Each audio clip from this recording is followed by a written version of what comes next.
ধৈর্য ধরো না, এই পোলাপনের এই একটা প্রবলেম, ধৈর্য ধরে না। ধৈর্য ধরো, ধৈর্য ধরো।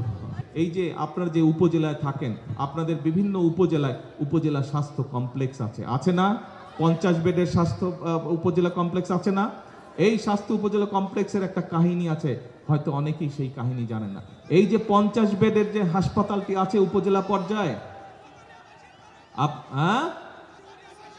কি বলে? ধৈর্য ধরো না, এই পোলাপনের এই একটা প্রবলেম, ধৈর্য ধরে না। ধৈর্য ধরো, ধৈর্য ধরো।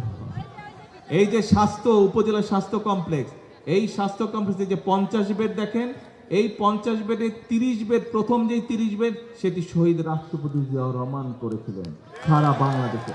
পরবর্তীতে যে 20 বেড, অর্থাৎ 50 বেডের যে 20 বেড, সেই 20 বেড করেছিলেন বেগম খালেদা জিয়া।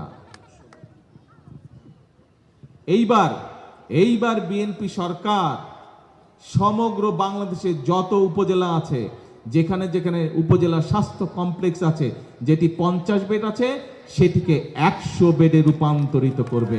যেটি 30 বেড আছে সেই 30 বেডকে ইনশাআল্লাহ আমরা 100 বেডে রূপান্তরিত করব, যাতে করে বাংলাদেশের গ্রামের মানুষ, উপজেলার মানুষ, পৌরসভার মানুষ যাতে দূরে যেতে না হয়, চট্টগ্রামে যেতে না হয়, ঢাকায় যেতে না হয়, যাতে করে তারা উপজেলা স্বাস্থ্য কমপ্লেক্সে যাতে সঠিক স্বাস্থ্য সেবা তারা পায়।